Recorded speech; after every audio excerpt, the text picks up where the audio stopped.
Bate-papo com Dantas. Oferecimento Comfort Hotel e Kizara Móveis, realizando sonhos.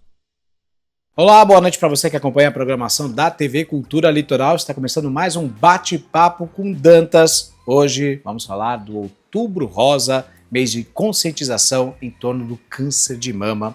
E para falar sobre esse assunto, eu recebo aqui na Kizara Móveis a doutora Carla Tenório, que é psicóloga. Boa tarde, boa noite, Carla. Boa noite, obrigada pelo convite. Boa tarde, obrigada pelo seja convite. bem-vinda. E a doutora Adriana Benaglia, italiana, que hoje conversa conosco, é ginecologista.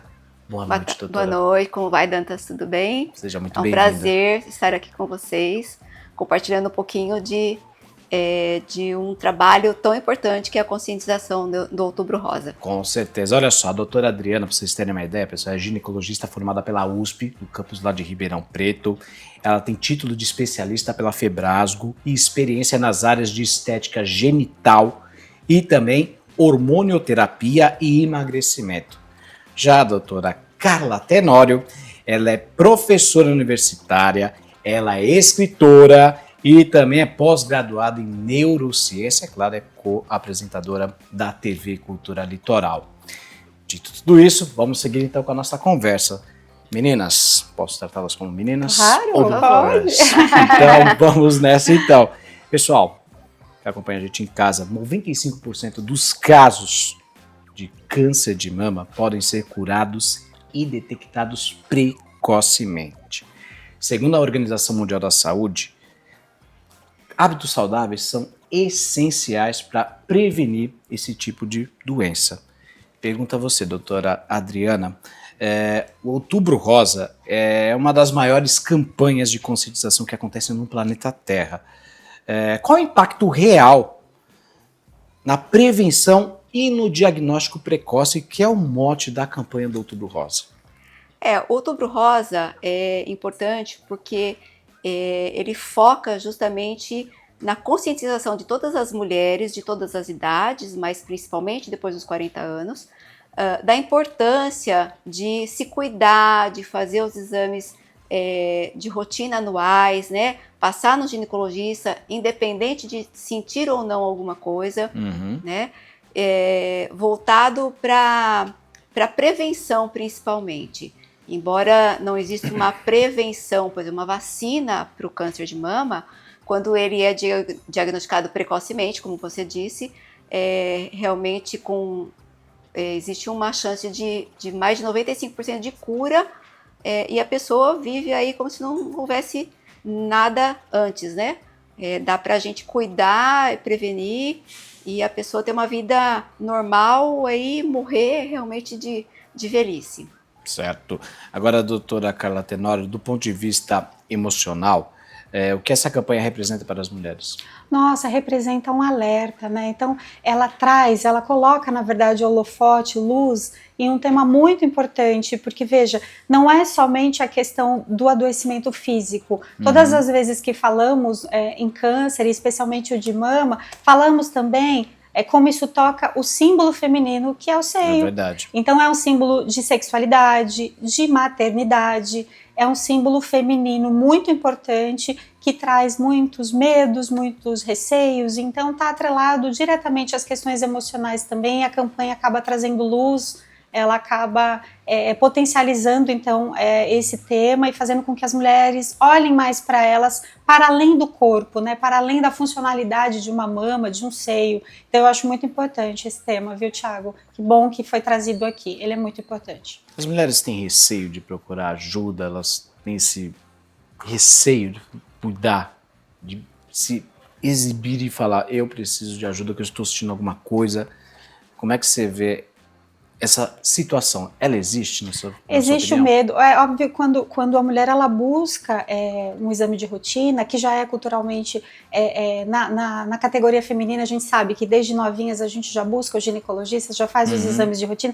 A intenção é que não encontremos nada, mas o medo ele perpassa especialmente pelo que disse, pelo símbolo da mama. Então essa mulher ela pensa no casamento, na maternagem, vou ter filhos, não vou, posso amamentar, não vou. Então muitas muitas mulheres acabam, por medo do que vão encontrar no resultado de um exame clínico, ou de imagem, ou de sangue, elas acabam ficando com medo do que vai acontecer depois. Se eu fizer um tratamento, isso de alguma forma vai impactar o meu casamento, a amamentação do meu filho, a minha sexualidade, em relação ao meu próprio corpo. Então é um medo que acaba fazendo com que algumas posterguem. Não raro eu encontro no consultório pacientes que fazem psicoterapia e dizem: eu depois da pandemia não fui ainda fazer o meu exame porque eu fico com medo.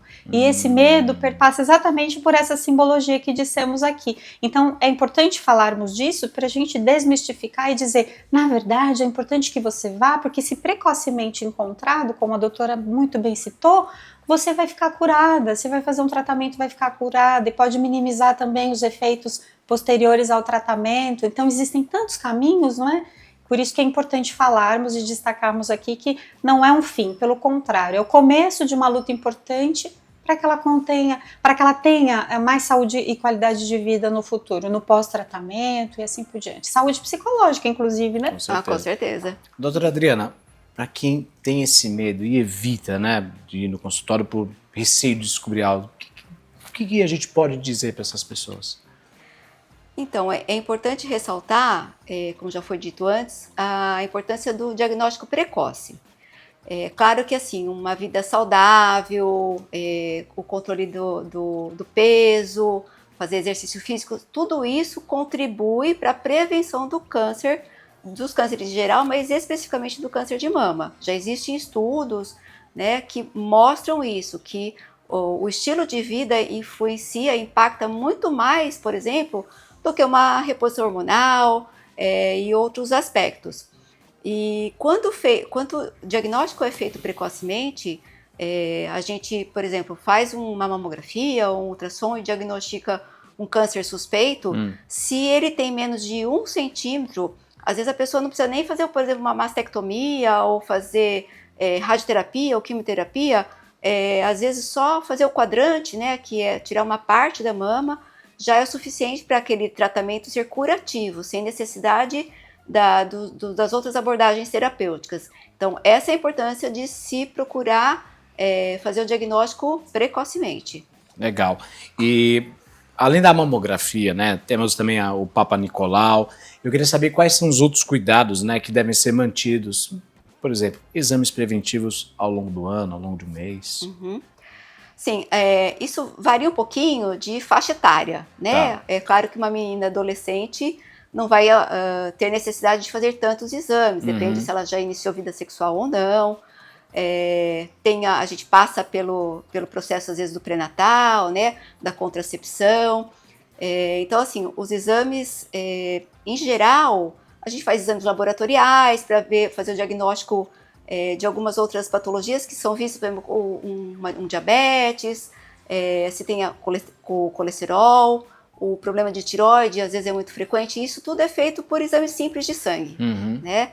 Então, ao menos uma vez por ano, as mulheres e os homens também, que às vezes também não procuram com tanta frequência, mas é importante que eles façam essa rotina ao menos uma vez ao ano. Legal. Doutora Carla Tenório, eu queria saber como o cuidado com a mente ajuda nesse processo de prevenção.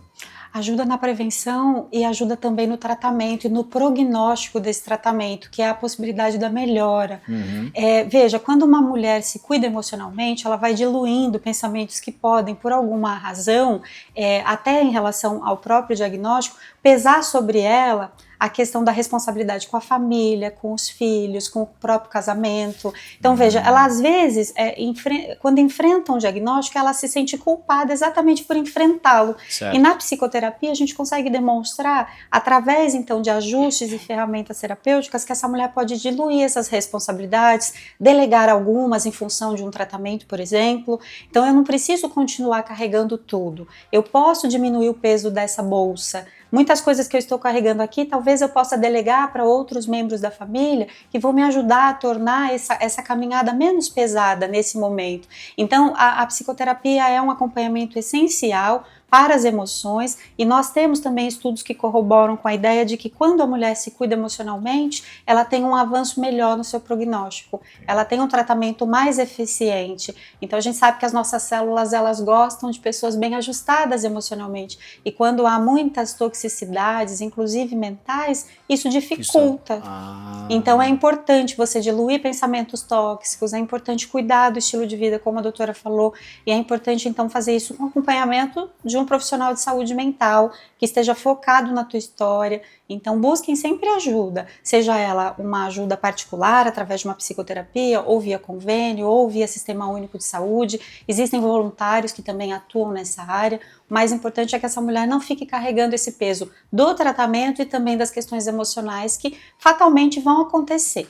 Eu fiz uma pesquisa, uma época, pesquisa de campo mesmo com mulheres adoecidas, e 100% delas, Tiago, tinham questões relacionadas à depressão, associadas ao câncer de mama. 100% das mulheres que responderam ao questionário 100%. Tinham depressão associada ao tratamento do câncer. Pela feminilidade que falamos, né, a questão do símbolo feminino, que é a mama, pela questão do próprio relacionamento marital, ali do casamento, a relação com os filhos. Então, o cuidado emocional, ele tem que estar junto, né, ele precisa estar junto. Com certeza.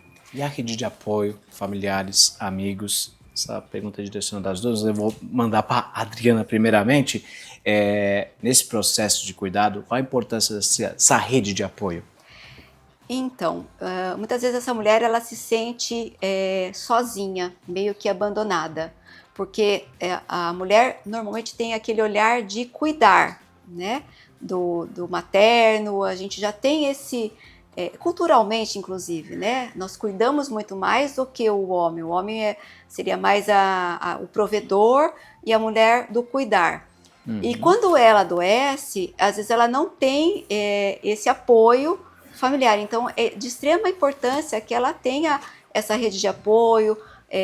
Às vezes, com certeza, da própria família é importante, mas existem ONGs, né, que apoiam essas mulheres, que fazem um trabalho voluntário maravilhoso. Na Praia Grande tem o Estrela da Mama, que eu sou voluntária também, que faz muitas campanhas em relação à prevenção, tudo, mas dão esse suporte emocional. Tem psicólogos também, o cuidado médico voltado para outras questões além da mama.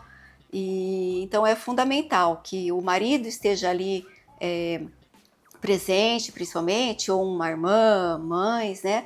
E tem um médico, o Dr. Daniel Butros, que fala muito sobre isso, a respeito, assim, que às vezes aquele momento do câncer de mama é um momento de ela se olhar para dentro, né? De encontrar realmente, assim, que ela também pode necessitar do cuidado de outro, que ela não deve estar sozinha naquele momento, de ter esse olhar de que ela cuidou de todo mundo, mas que ela também de ressignificar aquele momento dela.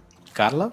Nossa, isso é tão importante, isso que a doutora disse, porque veja, é quando você tem a coragem, porque eu falo de coragem aqui, não é medo, a coragem de expor a sua vulnerabilidade e esse momento de sensibilidade que você vive frente ao diagnóstico, e a importância de você aceitar essa ajuda também. Porque muitas vezes estamos nesse lugar de fazer pelos outros e não aceitamos ajuda porque damos conta.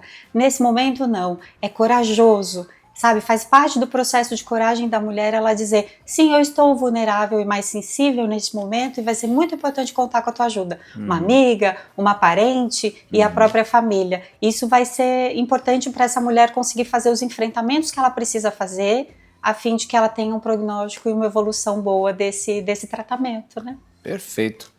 Pessoal, eu estou conversando com Carla Tenório, que é psicóloga, e também com a doutora Adriana Benaglia, que é ginecologista. Estamos falando sobre o Outubro Rosa. Eu vou fazer uma pequena pausa. O Bate-Papo com Dantas volta em instantes. Até já. Bate-Papo com Dantas. Oferecimento Comfort Hotel e Kizara Móveis. Realizando sonhos. Muito bem, estamos de volta com Bate-Papo com Dantas. Hoje estamos falando sobre o Outubro Rosa, campanha de conscientização em torno do câncer de mama, prevenção do câncer de mama, e para isso eu converso aqui com a Carla Tenório, que é psicóloga, e a Adriana Benaglia, que é italiana e também médica ginecologista. Bacana. Gente, um alerta para todos que estão acompanhando a gente. 30% dos casos de câncer de mama, eles poderiam ser evitados com hábitos saudáveis. É mais um reforço de alerta aí para vocês. E o apoio psicológico melhora a adesão e também ao tratamento. Outubro Rosa, então, é uma campanha que precisa durar o ano inteiro. Não é apenas o outubro, mas que dure os outros 11 meses. Pergunto para você, doutora Adriana, o que é essencial para manter durante o ano para garantir uma boa saúde feminina? O estilo de vida é fundamental, existem muitos estudos que demonstram que a alimentação saudável, evitar os alimentos ultraprocessados, processados, industrializados, tem até um jargão que fala assim, descasque mais e desembrulhe menos, Boa. né? Em relação a comer comida de verdade, né? Porque hoje você vai no mercado e compra qualquer saquinho ali de qualquer alimento e isso não é saudável. Então, os estudos demonstram que uma alimentação saudável, ela ajuda a prevenir o câncer de mama, de vários cânceres, mas especificamente do câncer de mama. E tem um estudo demonstrando que hoje o principal fator de risco para câncer de mama chama-se obesidade. Obesidade. Nós temos que falar disso com muito rigor, porque isso é importante. A obesidade é uma doença crônica e tem que ser tratado como hipertensão, como diabetes, como qualquer outra doença. E tem estudos demonstrando que, tem um estudo específico no Reino Unido que demonstrou assim, entre cada 1.000 mulheres entre 50 e 59 anos, da população em geral, 23 podem ter um câncer de mama. As mulheres obesas, na mesma faixa etária, tem 48 mulheres a cada 1.000, dobra o risco. Então, a gente fala muito assim da reposição de hormônio, né? As mulheres na menopausa têm esse medo, mas a gente não pode deixar de falar da obesidade. E a atividade física fundamental, dentre todos os exercícios físicos, o melhor exercício físico, principalmente para as mulheres 40+, que têm esse risco maior do câncer de mama, depois dos 50 principalmente, é a musculação. A musculação. Tá? Qualquer exercício, se você puder, não posso fazer musculação, mas o melhor mesmo é a musculação. Boa dica, ótima dica, inclusive. Doutora Carla Tenório, como manter a motivação para continuar cuidando da saúde mesmo fora das campanhas? Já que a gente está falando de continuidade, né? Não apenas no Outubro Rosa, mas durante os outros 11 meses. Eu gosto muito de falar sobre o que te move. Então, o que te move para levantar todos os dias da sua cama e realizar, por exemplo, um comportamento de autocuidado, que é olhar para você, se tocar, conhecer o seu corpo, conversar com seus desconfortos. Muitas vezes nós queremos colocar para baixo do tapete, não olhar determinados desconfortos que estamos sentindo físicos e muitas vezes também de angústia, emocionais, mas é muito importante esse autoenfrentamento. Então, autocuidado é a palavra-chave. Quando você começa a desenvolver pequenos hábitos de cuidado pessoal, você vai melhorando no conhecimento do seu próprio corpo e na leitura que você faz dos seus desconfortos e do que você sente. E à medida que isso vai se tornando um hábito, é menos difícil. Então, veja, leva-se um tempo, porque primeiro você vai na base da disciplina, autocuidado não é algo que nasce do nada, né? Então precisa buscar o que te move e todo dia estabelecer um pequeno cuidado. Então, veja, os exames de rotina precisam estar em dia, como a doutora disse. Se eu posso hoje comer comida de verdade, eu vou deixar o processado de lado, então eu vou me organizar para fazer isso, como ela mesmo disse. Você precisa desenvolver cuidados no cotidiano que vão fazer com que você vá de encontro às orientações que a nossa doutora deu. Então, veja, quais são os cuidados? Que tal cozinhar a sua própria comida? Isso é autocuidado. Olhar para o que você põe no prato, isso é autocuidado. Prestar atenção exatamente no que você sente e como você se sente depois de uma ingesta alcoólica, por exemplo. A gente sabe que o álcool também tem um efeito danoso para a mulher, ela precisa diminuir a ingesta, principalmente na minha faixa etária, 40+. Então, quer dizer, o que você está pondo para dentro do teu corpo e qual a motivação que te faz fazer isso? Quando a mulher se escuta e ela é fiel a essas respostas, ela diz, olha, eu vou para o álcool como um escape de um estresse, ou eu vou para o açúcar em excesso porque é um comer compulsivo e ansioso, não é uma necessidade de ingesta por fome. Então, veja, quando você se responde de forma sincera, você passa a realizar as mudanças necessárias. E elas são graduais. não é do dia para a noite. Aos pouquinhos você vai estabelecendo cuidado pessoal e você vai então sendo muito mais autoconsciente com você, autorresponsável, né? A autorresponsabilidade é muito importante e isso faz com que você se torne uma pessoa mais ajustada, com uma rotina mais em dia, com muito mais saúde, psicológica inclusive, né? Uma pessoa que se cuida tem muito mais ajuste emocional. Então acho que a palavra-chave é autocuidado, o que te move e o autocuidado. Doutora Adriana, você falou da saúde física, inclusive falou de musculação.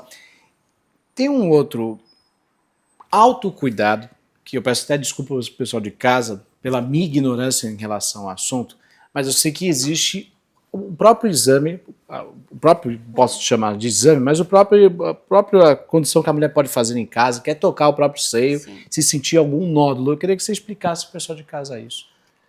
O autoexame é importante porque muitas vezes aparece um nódulo, né? Uhum. E a pessoa às vezes não está acostumada com aquilo e fala, opa, aqui tem alguma coisa diferente.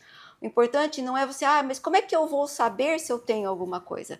Quando se cria o hábito de fazer isso ao menos uma vez ao mês, a pessoa conhece o seu próprio corpo. E quando aparece alguma coisa diferente, ela pode até não saber o que é. Uhum. Mas ela fala, aqui tem alguma coisa diferente. Então aí ela vai em busca do médico para ter certeza do que está acontecendo. Uma dica importante, assim, mas quando fazer o autoexame, né?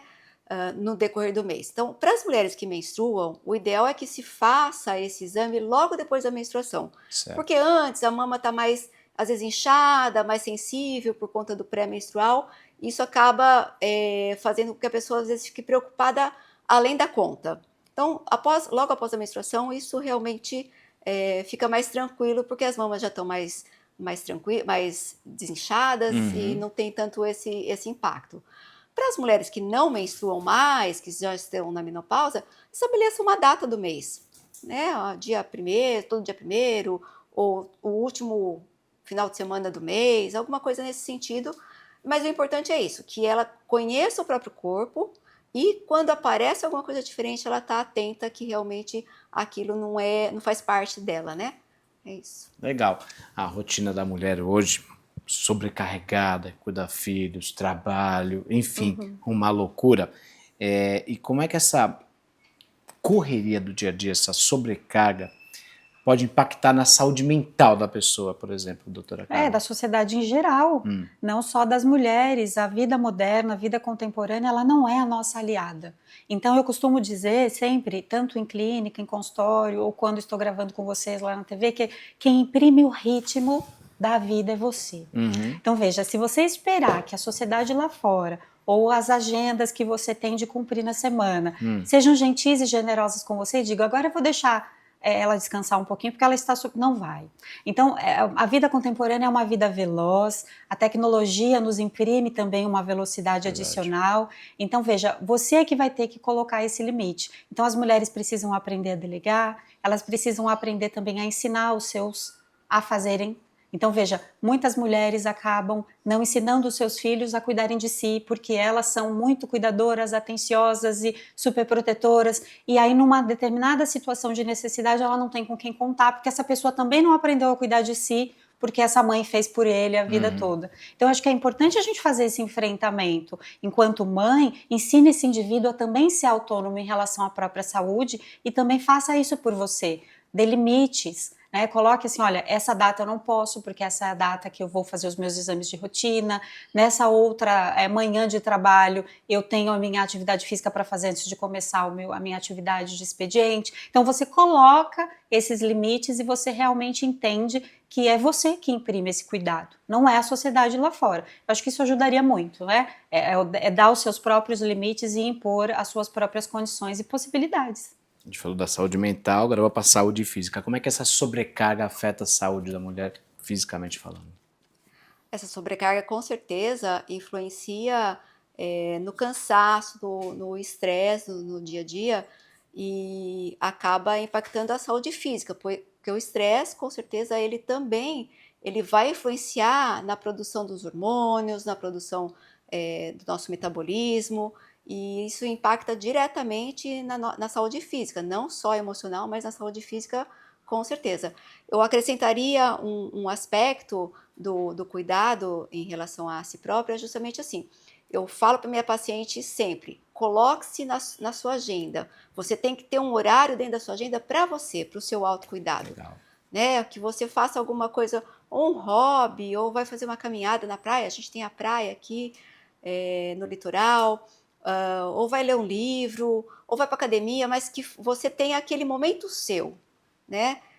Para que você também mereça esse cuidado e diminuição do estresse.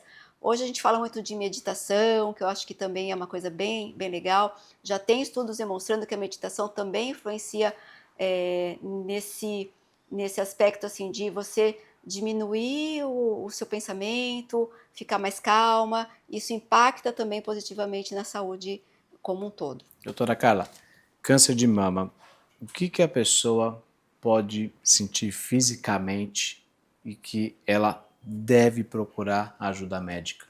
Quando é que ela tem que procurar ajuda médica? Que sintoma ela sente, começa a sentir? O principal sintoma de um aparecimento de um câncer de mama é o nódulo. Aham. Tá? Ou no autoexame, além do nódulo, que é palpável, quando a pessoa faz o autoexame, por exemplo, na frente do espelho, que ela faz alguns movimentos que a gente ensina, né, de levantar o braço, de colocar a mão na cintura, às vezes existe uma retração da pele no local onde a pessoa tem um câncer, né? Porque muitas vezes o câncer também ele não se manifesta por uma nodulação, ele aparece às vezes como uma microcalcificação que é visível na mamografia.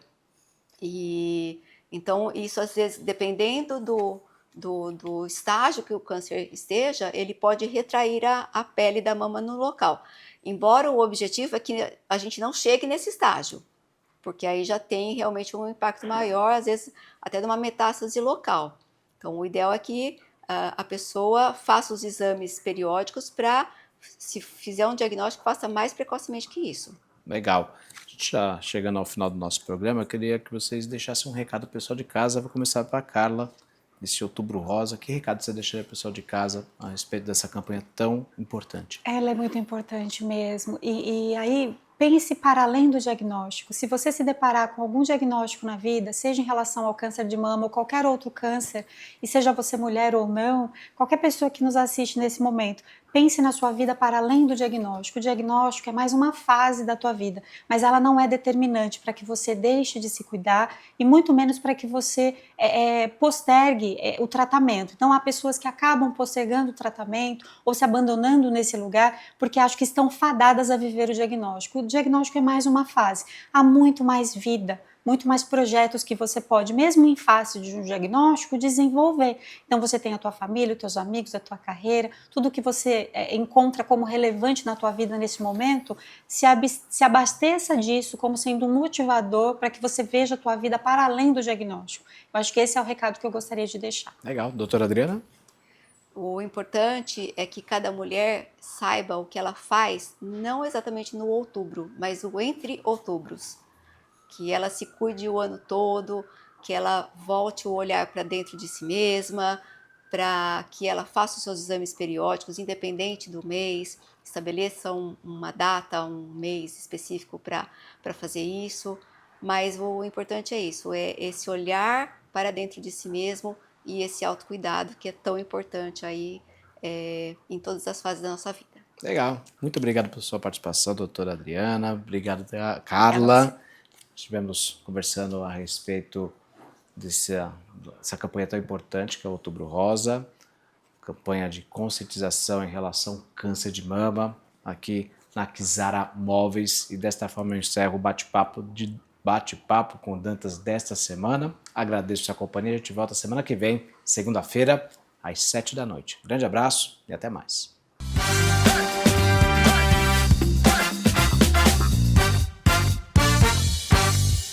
Bate-papo com Dantas. Oferecimento Comfort Hotel e Kizara Móveis, realizando sonhos.